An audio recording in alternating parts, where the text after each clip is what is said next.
নমস্কার বন্ধুরা, আমি এখন টক রান্না করব। দেখুন কীরকম করে রান্না করি। তেল দিয়ে দিলাম,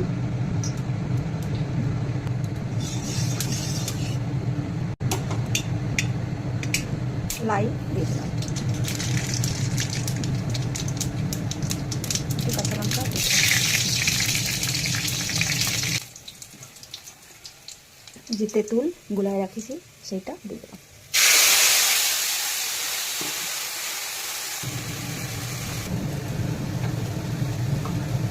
হলুদ, লবণ,